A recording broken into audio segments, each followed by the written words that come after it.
पिता तो बुजुर्गों, माताओं, बहनों, भाइयों, आप सबका मैं हार्दिक स्वागत, अभिनंदन, वंदन आप सबको नमो बुद्धाय सादर जय भीम करती हूँ। साथियों, जैसा कि आप सभी लोग जानते हैं कि केंद्र और प्रदेश में बीजेपी आरएसएस की सरकार बनी है। जब से आरएसएस और बीजेपी की सरकार बनी है तब से लगातार चोरी, डकैती, हत्या, बलात्कार, अन्याय, अत्याचार बड़े पैमाने पर बढ़ा है, जिसका जीता जागता प्रमाण आप सभी लोगों को जनपद बहराइच के चरवल थाना करनिया गांव के ग्राम प्रधान द्वारिका प्रसाद राव जी की हत्या की गई। प्रयागपुर के धर्मेंद्र प्रधान, अकराड़ा ग्राम पंचायत के प्रधान धर्मेंद्र जी की हत्या की गई। एक बहन, नाम क्या है, आरती, एक बहन आरती के साथ इसको दबोच करके जहरीली, इसको नशीली दवा खिलाकर इस बेटी की बहन के साथ में अत्याचार किया गया। एक अनिल कुमार की हत्या करके और उसे करंट का दिखा करके और उसे पागल कर घोषित करके भगा दिया गया। साथियों, जो घटनाएं घटी है ये केवल एक ही घटना नहीं है, ये पूरे उत्तर प्रदेश के प्रत्येक जनपद में अनुसूचित जात, पिछड़ी जात, मुस्लिम समाज, महिलाओं के साथ जघन्य अपराध हो रहे हैं।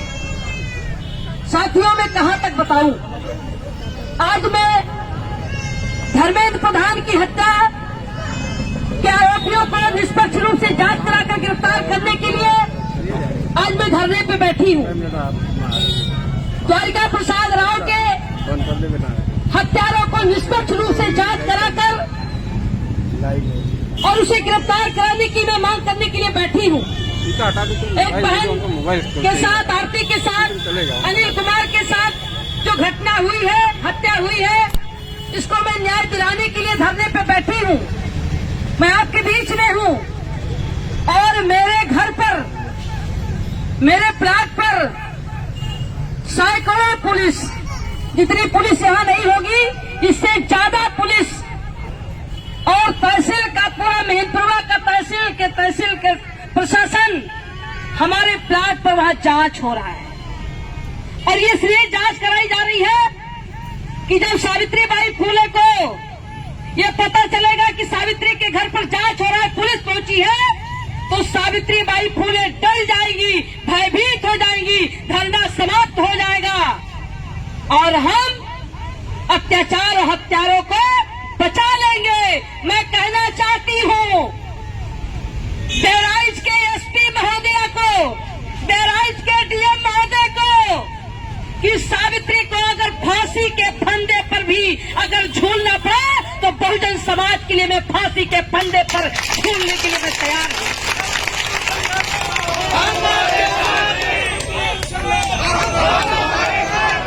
साथियों, एसपी महोदया, डीएम महोदय, आप सुन लीजिए कि आप वो प्लाट की बात करते हैं। आप जितनी जांच कराना है आप उतनी जांच करा लीजिए। सरकार में बैठे हो प्रशासन के लोग, अगर तुम घर भी मेरा ध्वस्त कराते हो तो उसका अंजाम भी तुमको भोगना पड़ेगा। और सावित्री आगे न डरने वाली है, न कमने वाली है, न भयभीत होने वाली है।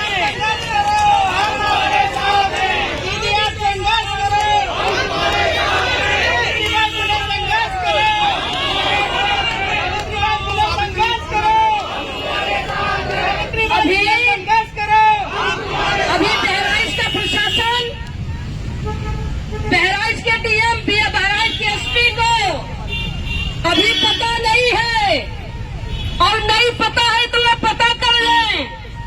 मैं जिला पंचायत सदस्य 3 बार रही हूँ, मैं विधायक भी रही हूँ, मैं सांसद भी रही हूँ, मेरा प्रोटोकॉल भी है और हमने सांसद पद इस बहुजन समाज और संविधान के लिए मैंने सांसद पद को मैंने छोड़ा है। मैंने बीजेपी जैसे आरएसएस पार्टी जहां केंद्र और प्रदेश में सरकार है, मैंने लोकसभा में, विधानसभा में मैंने उनके घर में घुसकर उनको ललकारने का भी मैंने काम किया है। और बीजेपी जैसे पार्टी को मैंने लात मार दिया है। मुझे डरवाने की कोशिश मत करिए, मुझे धमकाने की कोशिश मत करिए। मैं देखने में भले लगता हो, लेकिन मेरा प्रोटोकॉल है। मैं जनप्रतिनिधि रह चुकी हूँ, मैं सांसद रह चुकी हूँ, मैं विधायक रह चुकी हूँ, मैं जिला पंचायत सदस्य रह चुकी हूँ, मैं भारत का एक नागरिक हूँ। संविधान में मुझे संवैधानिक अधिकार है और बहुजन समाज की आजादी की लड़ाई लड़ने से हमको आप रोक नहीं सकते हो, वंचित नहीं कर सकते हो। साथियों, एक नहीं, अब एक फ्लैट के लिए गए हो। मैं तो कहती हूँ कि बहुजन समाज को आजाद कराने के लिए, संविधान को लागू कराने के लिए मुझे फांसी के फंदे पर भी लटकाओ, मैं लटक जाऊंगी, लेकिन मैं बहुजन समाज की दुश्मन, संविधान की दुश्मनों से समझौता मैं नहीं करूंगा। सावित्रीबाई फुले संघर्ष मैं यहाँ धरने पे बैठी हूँ। अगर उनको जांच करना था, हमारे प्लाट पर उनको फोर्स भेजनी थी, हमारे प्लाट पर उनको लेखपाल, कानून सिपाही, एसडीएम, तहसीलदार को भेजना था, तो आज के पहले क्यों नहीं किया, या आज के बाद मुझे बुला करके क्यों नहीं जांच कराने के लिए वहाँ गए? आखिर आज ही क्यों गए? इसलिए कि सावित्रीबाई फुले आज धरने पर बैठी है। हम वहाँ तबाह करेंगे, हम वहाँ जाकर के चर्चा करेंगे। सावित्री डर जाएंगी, भयभीत हो जाएंगी। अरे डीएम, आईएसपी, अब कान खोल कर सुन लो कि मैं नहीं हटने वाली, मैं नहीं जाने वाली, मैं नहीं मिट जाऊंगी। अगर ये धमकी देने की कोशिश किया है, अगर मुझे डरवाने की कोशिश किया है, तो अब मैं यहीं बैठूंगी, मैं यहीं बैठूंगी। क्या आप लोग साथ देंगे हमारा? क्या आप लोग साथ देंगे? आप लोग साथ देंगे? मैं किसकी लड़ाई लड़ने के लिए मैं यहाँ बैठी हूँ? मैं किसकी लड़ाई लड़ने के लिए यहाँ बैठी हूँ? ये बहुजन समाज की लड़ाई लड़ने के लिए बैठी हूँ, एक गरीब की लड़ाई लड़ने के लिए बैठी हूँ, एक प्रधान की हत्या कर की गई है, उसको न्याय दिलाने के लिए बैठी हूँ। जो प्रधान की हत्या की गई है, उसको न्याय दिलाने के लिए बैठी हूँ। और आप मुझे धमका रहे हैं, आप मेरे यहाँ प्लाट पर आप गए हैं, हमको डरवाने के लिए गए हैं। मैं कम बोलती हूँ, मैं कम बोलती हूँ, इसके मतलब ये नहीं है कि आपकी सरकार है, आप मनमानी करेंगे। मैं बता देना चाहती हूँ कि सत्ता से ज्यादा मजबूत विपक्ष होता है। जिस दिन विपक्ष से हो जाएगा, उस दिन नकेल कसेगा। कितना दिन सरकार है आपकी, कितनी दिन सरकार है आपकी? मैं तो कहती हूँ कि बाहर है लालू प्रसाद यादव। लालू प्रसाद यादव जेल जाना तो पसंद किया, लेकिन बहुजन समाज के लिए समझौता नहीं किया। आप मुझे जेल भेजेंगे, मैं तैयार हूँ इस बहुजन समाज के लिए, ये बहुजन समाज के लिए, गरीबों के लिए मैं तैयार हूँ। साथियों, हमने धर्मेंद्र प्रधान की हत्या हुई है और उसमें निष्पक्ष जांच करा करके हत्यारों को जेल भेजा जाए। अगर मैंने मांग किया है, मैं धरने बैठी हूँ। क्या मैंने गलत किया है? मैंने सही किया है? अगर सही किया है तो साथ देना चाहिए कि नहीं देना चाहिए? साथ देना चाहिए। आप लोग साथ देंगे? आप लोग साथ देंगे? द्वारिका प्रसाद जी की हत्या हुई है, द्वारिका प्रसाद जी के हत्यारों को जांच करा करके और निष्पक्ष जांच करा करके और राम मनोहर जी को न्याय दिलाने के लिए मैं यहाँ पर धरने पे बैठी हूँ। क्या आप लोग हमारा साथ देंगे? आप लोग सहयोग करेंगे? धोखा तो नहीं करेंगे? करेंगे तो नहीं? सुबह से खूब पुलिस चकमा मार रही है, खूब चकमा मार रही है। पीएससी बुलाई गई है, कई थाने के लोगों को बुलाया गया है, कई थाना अध्यक्षों को बुलाया गया है, सीओ को बुलाया गया है, तमाम फोर्स लगा दी गई है, मेरे घर भी फोर्स लगा दी गई है। साथियों, मैं फोर्स से, पुलिस से मैं संवैधानिक बात करती हूँ, संविधान के दायरे में बात करती हूँ, संविधान के तहत मैं बात करती हूँ, मैं न्याय की बात करती हूँ, मैं अपनी आजादी की बात करती हूँ, और मैं इस फोर्स से डरने वाली नहीं हूँ। इसलिए संवैधानिक मुझे अधिकार है, ये संवैधानिक मुझे अधिकार है। अगर आप ये सोच लें कि हम पुलिस से डर जाएंगे या हमारे लोग डर जाएंगे, मैं तो कहती हूँ कि कहाँ ले जाओगे? जेल ले जाओगे? अरे जेल में जगह है कितनी, देखा है और देखेंगे। समझ में तेरे तब है कितना, देखा है और देखेंगे। मैं एक बार जेल नहीं गई हूँ, मैं एक बार जेल नहीं गई हूँ साथियों, मैं एक बार जेल नहीं गई हूँ। आप लोग पता कर लीजिए, मैं 8 बार जेल गई हूँ, 8 बार जेल गई हूँ।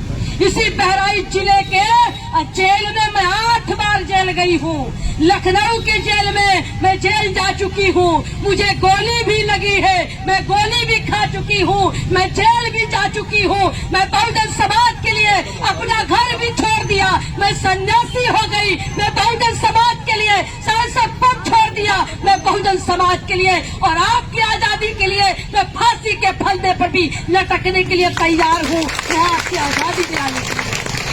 आप मुझे हल्के में ले रहे हैं, आप मुझे मजाक में ले रहे हैं, आप मुझे मजाक में लेकर के और मुझे धमकी दे रहे हैं। आप मुझे धमकी न दीजिए। आज यदि मैं मुझे यहाँ आकर के ये धरने पर बैठना पड़ा है और ये धरने पर बैठना पड़ा है, इसकी जिम्मेदार कोई है तो एसपी महोदय है। इसलिए कि 29 तारीख से राम मनोरथ, खड़ी हो जा, राम मनोरथ की बीबी है, राम मनोरथ की ये बहन है, उसकी बेटी कहाँ बेटी? ये राम मनोरथ की बेटी है। राम मनोरथ कहाँ खड़े हैं साथियों? ये राम मनोरथ हैं, ये इतने लोगों के बच्चों के साथ ये डीएम कार्यालय के सामने इतनी तपती हुई धूप में 29 तारीख से ये धरने पे बैठे। और इनका जब ये धरने पे बैठे थे तो पुलिस प्रशासन के लोगों ने बैनर फाड़ दिया कि बेटी का हाथ पकड़ करके महिला पुलिस उसको लथाड़ने का काम किया। इस महिला को पुलिस पकड़ करके बेजलील करने का काम किया। और ये राम मनोरथ जो अपने बाप के हत्यारों को जेल भिजवाने के लिए, न्याय पाने के लिए वो धरने पे बैठा है। और ये कहा जा रहा है कि तुम्हारा नार्को टेस्ट करा करके अब तुमको हम जेल भेजेंगे, अब तुमको हम जेल भेजेंगे। ये बेटी से कहती है महिला पुलिस कि अभी तो तुमको अच्छा लग रहा है ना, जब तुम्हारी माँ को हम जेल भेजेंगे तब तुमको पता चलेगा। ये छोटे छोटे बच्चों को, ये बेटी हो, ये प्रधान की बहन है, ये प्रधान जी की सगी बहन है, इनको भी लथाड़ने का काम किया है। साथियों, ये लड़ाई छोड़ दी जाए, ये व्यक्ति जेल चला जाए, ये व्यक्ति को न्याय ना मिले, इसकी सुरक्षा ना हो। अगर सुरक्षा हो, न्याय मिले तो आपका साथ चाहिए, आपका सहयोग चाहिए, आपका साथ चाहिए साथियों, आपका सहयोग चाहिए। क्या आप लोग साथ देंगे? आप लोग साथ देंगे? आप खड़ी हो जाएं। ये प्रधान अभी आपके बीच में रो करके बता रही थी, ये प्रधान जी हैं, जो खड़ी हो जाओ सामने। ये प्रधान जी हैं, ये धर्मेंद्र प्रधान की पत्नी है। धर्मेंद्र प्रधान की पत्नी आपके बीच में रो करके अपनी बात बताया है। मैं तो इनके हिम्मत को सलूट करती हूँ, सलाम करती हूँ। उन्होंने एक महिला होकर के कहा है कि अपने पति का बदला लेने के लिए, पति को जिसने भी हत्या किया है, चाहे मुझे मरना पसंद करूंगी लेकिन न्याय लेकर के रहूंगी। मैं इसको सलूट करती हूँ, मैं इसको सलूट करती हूँ साथियों।